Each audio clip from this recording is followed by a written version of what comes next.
देवादिदेव विद्याराशि आदिनाथ भगवान की जय, महावीर भगवान की जय, ईश्वर बाबूजी भगवान की जय, वर्तेज भगवान की जय। जन्म को दौदासामयी निर्माणी माता की जय,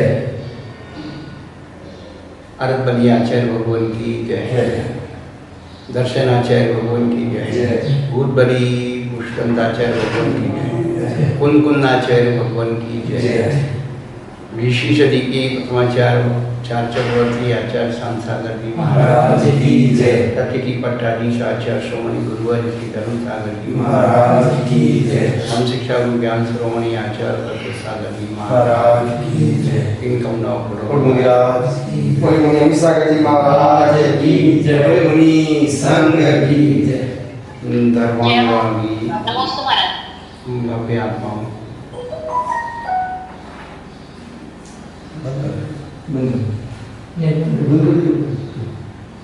आज जैन धर्म का बहुत महत्वपूर्ण दिन है।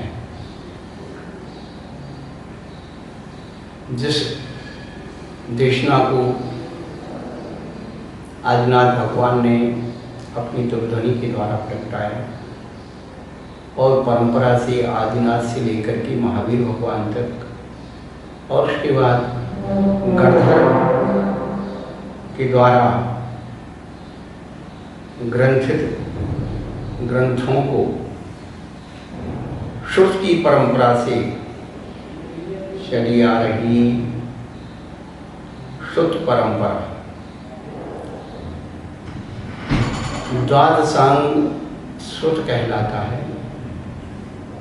11 अंग 14 पूर्व।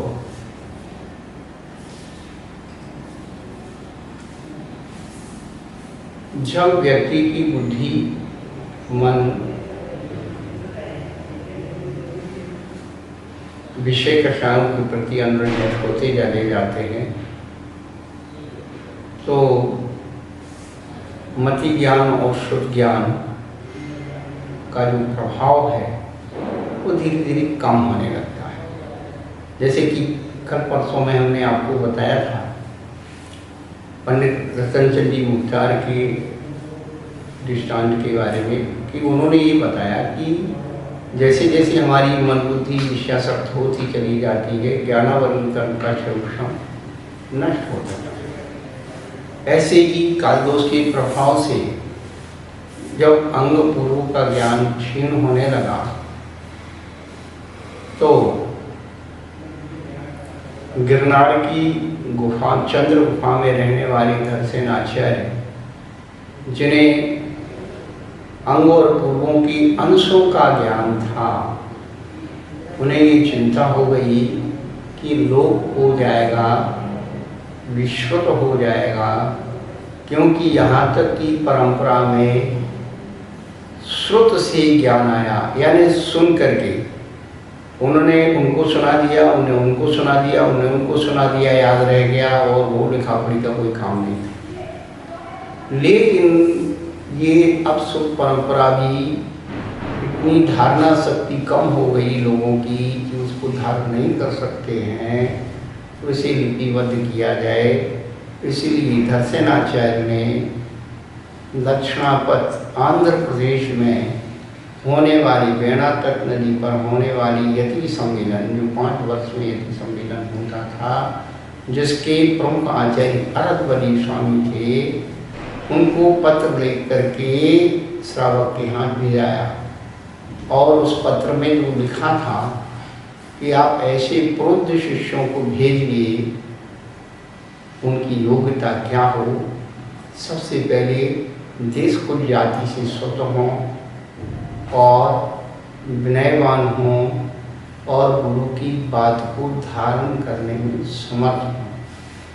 तो अरतवली आचार्य ने अपने संघ के 2 प्रबुद्ध और यंग युवा मुनिराज, जिनका मूल नाम तो बहुत कम लोग जानते हैं, एक का नाम नरवाहन और दूसरे का नाम सुबुद्धि या सातवाहन।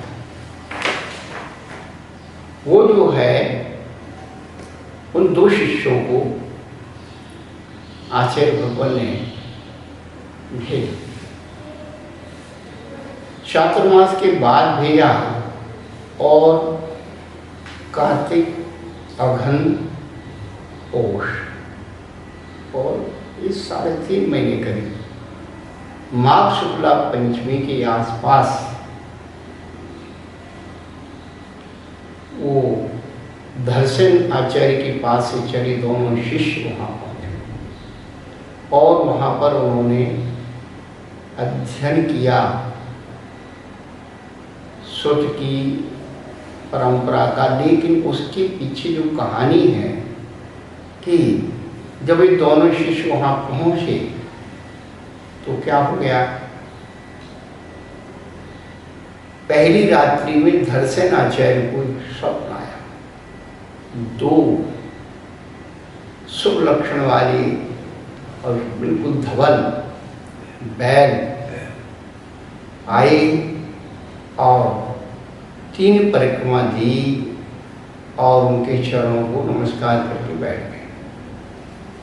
इस स्वप्न में उन्होंने समझ लिया कि हमारे इष्ट कार्य की सिद्धि होने वाली है और प्रातःकाल होते ही वो 2 मुनिराज उनके चरणों में पहुँचे, भक्ति से नमस्कार किया, कृतिकर्म किया और जैसे कि आगम की परंपरा है कि 2 दिन तक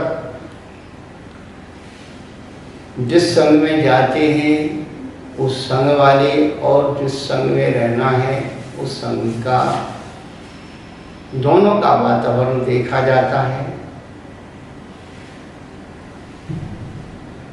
तीसरे दिन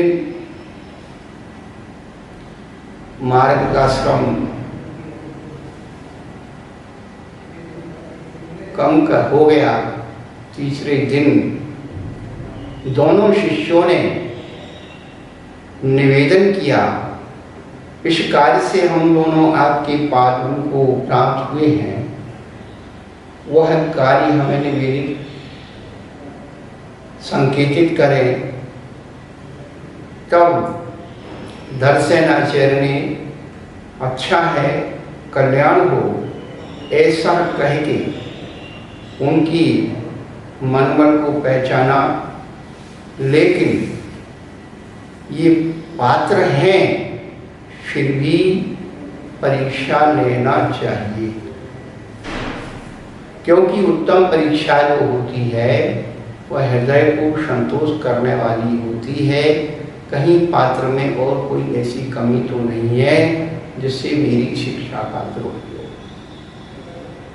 तब धरसेन आचार्य भगवान ने परीक्षा लेने के लिए देखिए आप क्या निर्णय लिया। परीक्षा लेने के बहुत सारे उपाय हैं, ध्यान रखना, चर्या के द्वारा, उपवास के द्वारा और भी कई चीजों से परीक्षा ली जा सकती है। लेकिन धरसेन आचार्य महाराज ने मंत्र के द्वारा, मंत्र विद्या के द्वारा उनकी परीक्षा ली। मंत्र दिए दोनों को अलग अलग और कहा कि 2-2 उपवास करके इन्हें सिद्ध करना। आपको ये बात हमारी शुद्ध परंपरा से चली आ रही है, ग्रंथों में, कहानियों में लिखी हुई है कि मंत्रों का प्रभाव क्या होता है और जो लोग कहते हैं देवी देवता कुछ नहीं करते, इनके पास कुछ नहीं होता, तो फिर धरसेन आचार्य ने जो मंत्र दिए थे उन मंत्रों के अधिष्ठात्र देवी देवता वहां प्रकट हुए, वो शक्तियां प्रकट हुई। जब उन्होंने मंत्र के द्वारा उन शक्तियों को, देवियों को देखा, एक की जो है कानी है और एक के दांत बाहर हुआ है। आपको ये दोनों मूर्तियां आपको मिलेंगी कर्नाटक के श्रवणबेलगोला क्षेत्र के समीप में कंदम कम्मदहल्ली नाम का अपना क्षेत्र है, प्राचीन श्रमिक गोलदासा भी प्राचीन मंदिर है। वहां पर दोनों मूर्तियां रखी हुई हैं उन देवताओं की। एक के दांत ऐसे बाहर निकले हुए और आंख दिखा।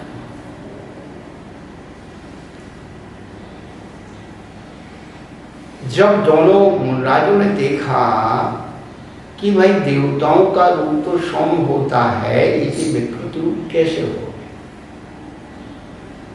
तब उन्होंने मंत्र पर गौर किया कि एक मंत्र में अक्षर कम है वो काली, एक में अधिक है दांत। तो उन्होंने अपने, क्योंकि मंत्र जो है गणित का विज्ञान है, हमेशा यंत्र, तंत्र और मंत्र और विद्या, ये तीन शब्द हैं जैन दर्शन में और सब बचपन से सुनते आ रहे। यंत्र क्या है?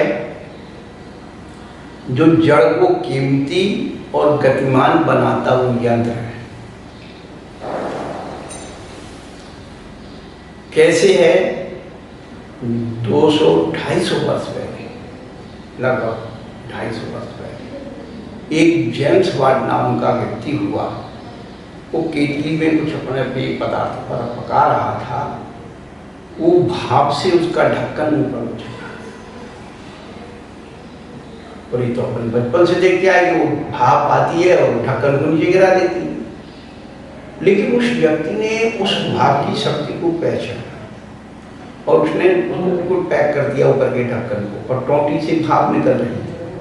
उसके सामने एक पंखा लगा दिया, तो पंखे वो जो भाप से पंखा घूम रहा था। उस पंखे को कुल्ली पे चढ़ा दिया, दौड़ने लगा।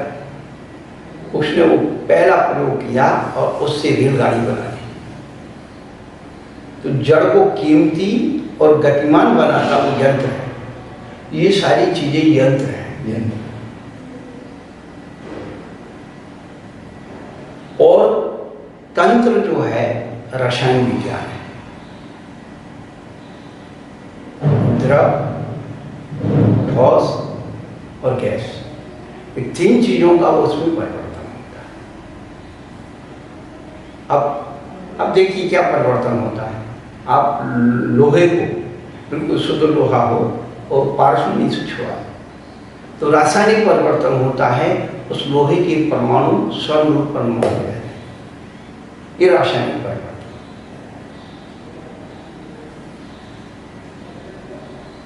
और मंत्र जो है गणित विज्ञान, फिजिक्स, केमिस्ट्री और मैथ। मंत्र जो है गणित पर चलता है। यदि अक्षर मात्रा से कम हो गया तो आचार्य कहते हैं नहीं मंत्रोक्षरणीनो निहंति विषेदना। अक्षर मात्रा से मंत्र हीन होता है, इसकी वेदना हो। और इन तीनों का सहयोग जहाँ होता है, जहाँ यंत्र भी है, मंत्र भी और तंत्र भी है, उन तीनों के सहयोग को विद्या कहा जाता है।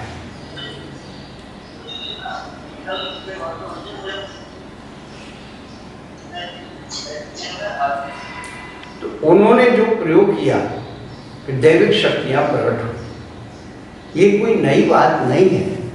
कुंदकुंद आचार्य भगवान जब गिरनार गए तो उन्होंने उसके पर्वत की अधिष्ठात्री देवी अंबिका देवी को बुलवाया, साक्षात बुलवाया।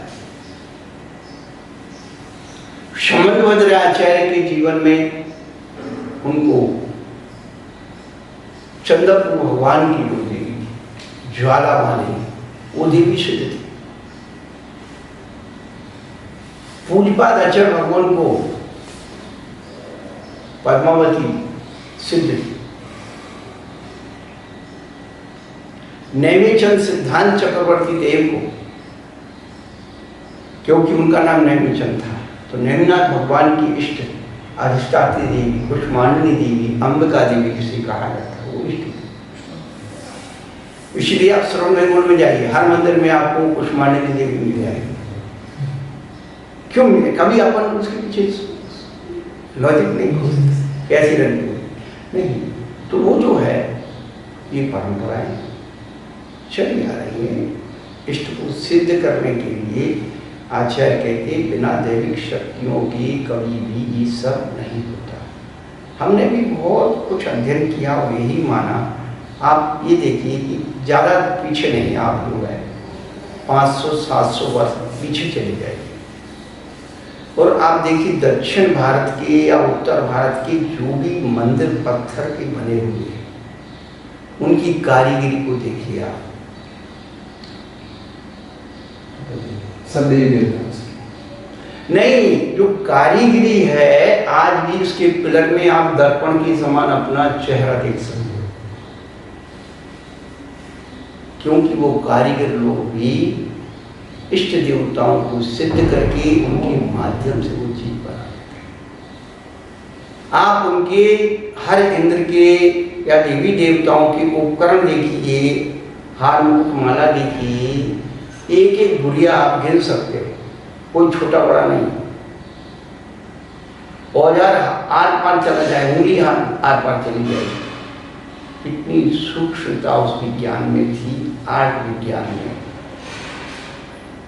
आज इतनी कीमती से कीमती बड़ी सूक्ष्म से सूक्ष्म मशीनें आ गई, वो सब फेल है। वैसी सुंदरता, वैसी कलाकारी आज मशीनों के द्वारा नहीं, क्योंकि वो चीज़ें हुए दैविक शक्तियों की प्रभाव से बनती थी। दैविक शक्तियों का उसमें प्रभाव रहता था, इसलिए उसमें खूबसूरता आती थी। आदमी अपने केवल अहम पर रहता है, वो विद्या है, कला है, विज्ञान है। तो कहने का अभिप्राय तो हमारा इतना ही है कि दैविक शक्तियों में बहुत शक्ति होती है। आज वर्तमान में जो भी प्रभाव हो रहा है वो दुष्प्रभाव सब चीज का, लेकिन हम वहाँ आना चाहते हैं कि घरसेनाचार्य भगवान ने मंत्रों के द्वारा उनकी परीक्षा दी, मंत्र विद्या के द्वारा परीक्षा दी और वो सफल हुए और उन्होंने षट खंडागम ग्रंथ के सूत्रों को सुनना पढ़ना शुरू किया और गुरु की सेवा की। ऐसा नहीं कि लेकर के भाग गए। हाँ, और जैसे ही आषाढ़ शुक्ला एकादशी आई तो उन्होंने अपने ज्ञान से जाना कि मेरी आयु कम होने वाली है और मेरे सामने ही बच्चे रहेंगे तो मेरे वियोग से इनको संक्लेश हो जाएगा, इनका सुख का विच्छेद हो जाएगा, इसलिए उनको आगे दे के विहार कराते हैं। और वो विहार करके गिरनार से अंकलेश्वर ज़्यादा दूर नहीं है, वो हाँ चतुर्थी और जो है श्रावण शुक्ला श्रावण कृष्णा चतुर्थी को वहाँ पहुँच गए। पंचमी तक हम लोग विहार करते हैं चतुर्थी, और वहाँ रह करके फिर उन्होंने उस ग्रंथ को जितना गुरु से सुना था पूरी चातुर्मास में विधिवत किया। आज के दिन वह पूरा ग्रंथ बन करके तैयार हुआ था। आज इसीलिए आज के दिन का नाम श्रुत पंचमी हो गया। श्रुत की पूर्णता, जितना भी हमारा उच्छेद होने वाला श्रुत था उसको लिपिबद्ध किया गया।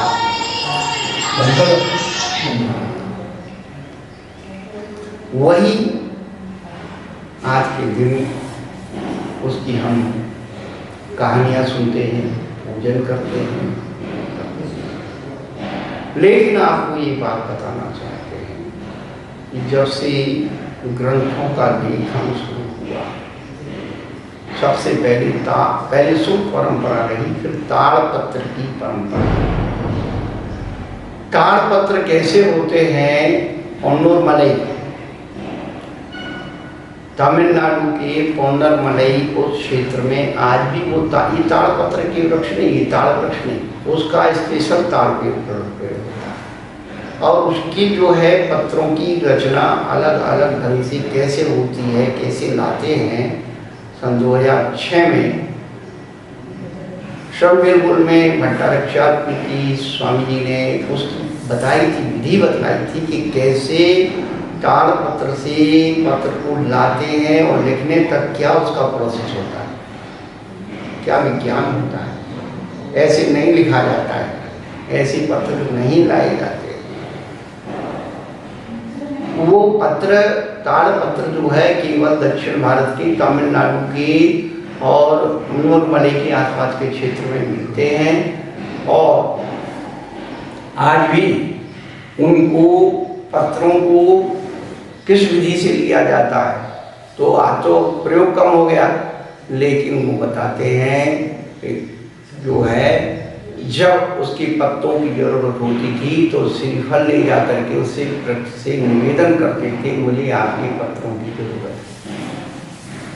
पहले दूसरे दिन जाकर के जो पत्र जो है उसमें से निकलते, जो छोटा सा होता था उसकी चोटी को बांधते, तो वो लंबा ना होकर के चौड़ा हो।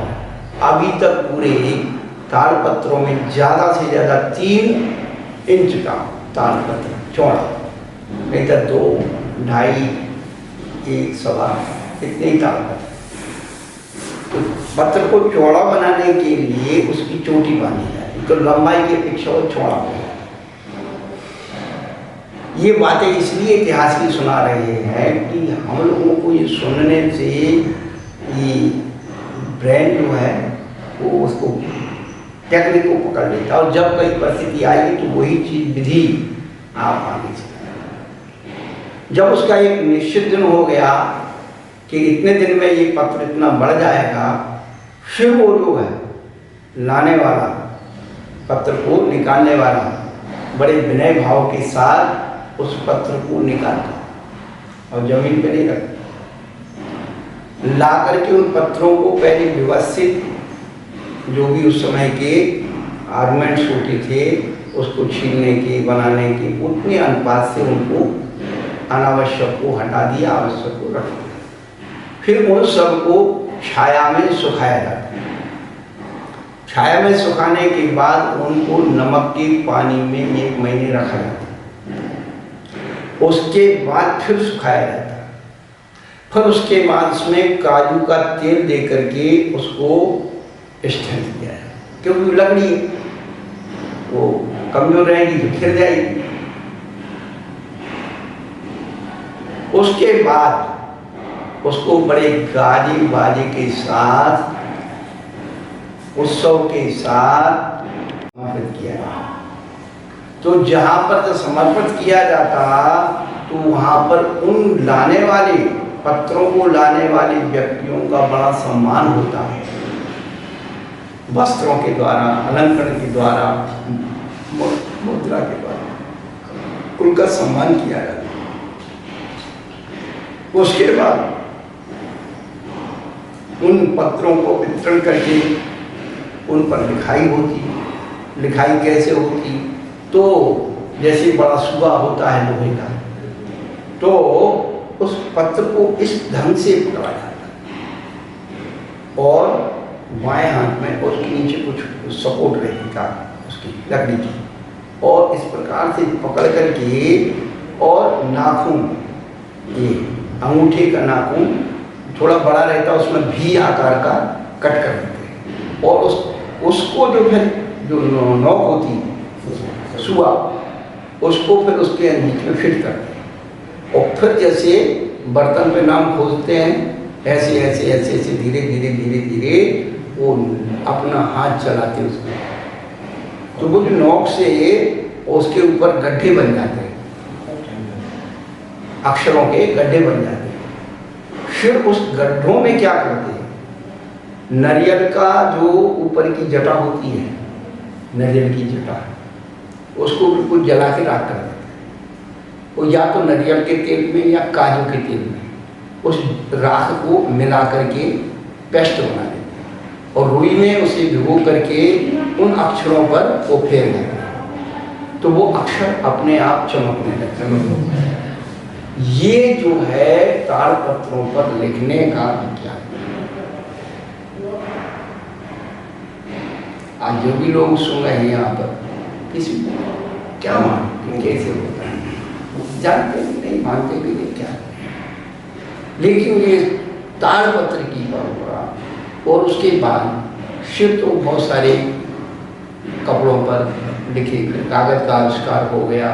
और इस तरह से अभी पिछले 100 वर्षों के पहले तक कागज की बड़ी कीमत थी। लिखने वाली कागज को घोंट करके बनाते थे, और उस पर जो है आज भी पुराने कागज जो है 100-200 साल के पुराने कागज हैं, वो गलत नहीं है।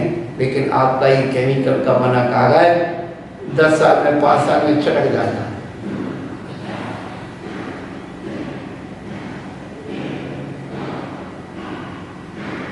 और जो लिखते थे उनकी अक्षर विन्यास बहुत सधा हुआ होता था, और उनसे भी ज़्यादा अक्षर विन्यास बोलने वाले का होता था। तो बोलने वाले को उच्चारणाचार्य का, जिसका व्याकरण की दृष्टि से उच्चारण शुद्ध हो,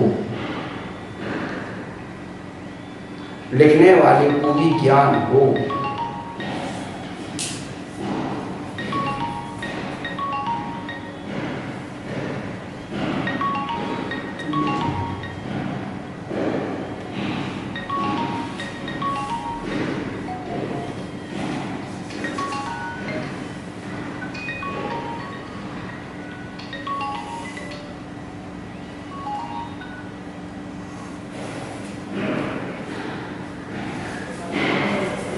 और एक व्यक्ति उच्चारण करता था, और वहाँ पर उसको आस्थान बोलते थे। आस्थान लिखने वाले सिद्धांत वसदी बोलते थे।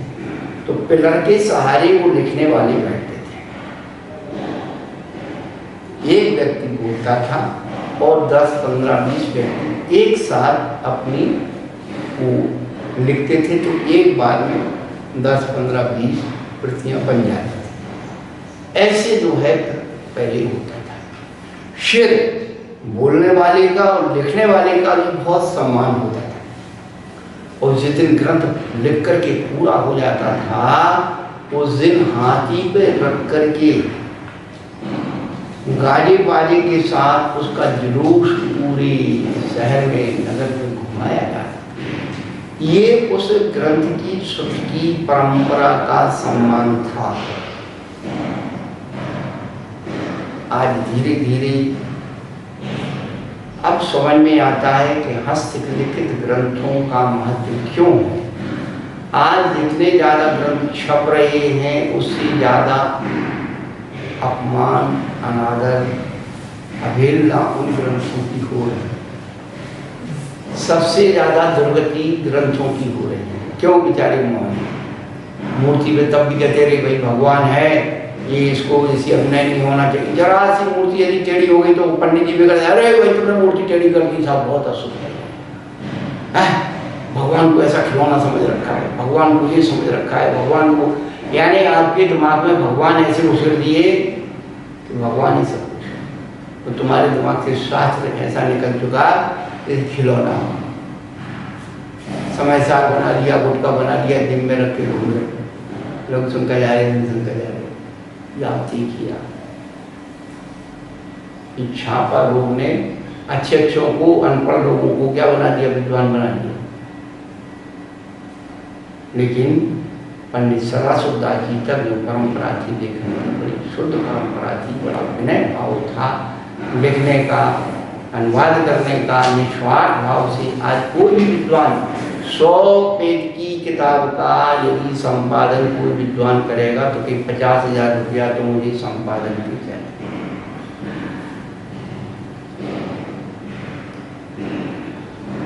ये हमारी उस जिनमानी सेवा पंडित जवाहरलाल सिद्धांत शास्त्री सन 94 की आसपास आगरा में पंच कल्याण प्रतिष्ठा महोत्सव था, उनको बुलाया गया। कार्यकर्ताओं ने उन्हें 1 लाख रुपए देकर के सम्मानित करने की भावना। जब मंच पर उन्हें बुलाया और 1 लाख रुपए की घोषणा की, तब हमारे पंडित जवाहरलाल सिद्धांत शास्त्री भिंडरवाले जो आजकल उदयपुर के सर्वविलास मोहल्ले में मंदिर के बस पीछे वहाँ रहते, उनका पता ठिकाना बता देता। उन्होंने खड़े होकर के कहा, भैया मैं जिनवानी का सेवक हूँ, जिनवानी पुत्र हूँ, और माँ की सेवा का ये पैसा मैं नहीं लेता हूँ। माँ की सेवा का पैसा लेना मैं जिनवानी को बेचता हूँ।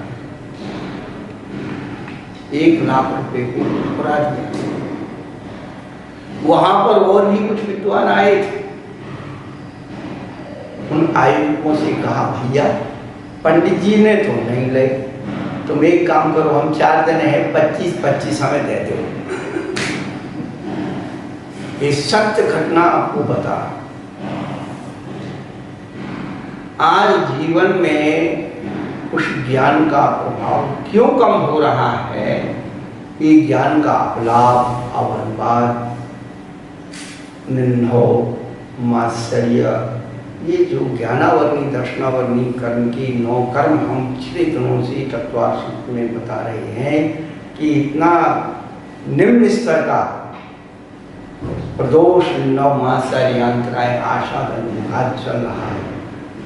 हम आश्चर्य, अरे जिस जिनवाणी माँ के शब्दों से मेरी आत्मा का हित होता है, प्राणी मात्र का हित होता है, वो शब्द बड़े कीमती हैं, वो अनमोल हैं, उनको पैसों में नहीं।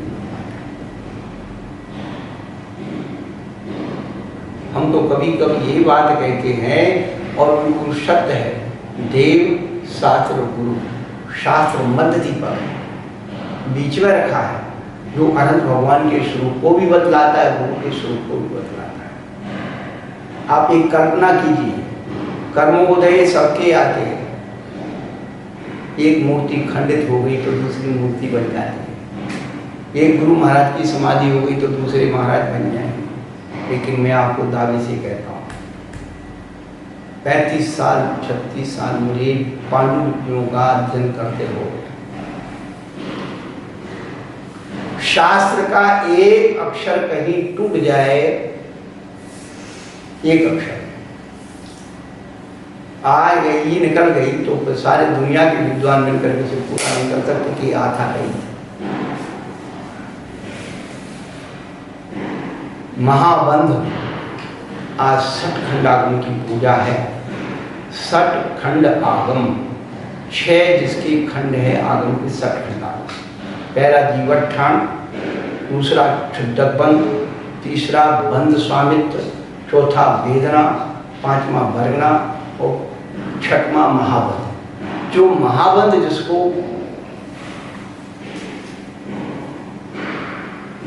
महाधवला कहा जाता है, उसकी जो टीका है, जो प्रति है, सब जीवों ने खा ली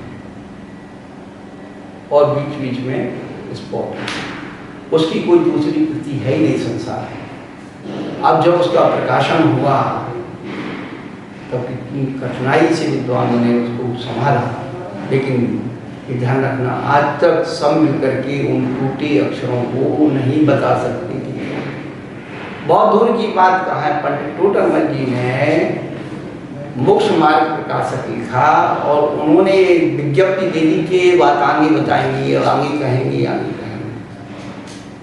आज दुनिया के सारे विद्वान मिलकर के इस मोक्ष मार्ग प्रकाशक को पूरा नहीं कर सकते।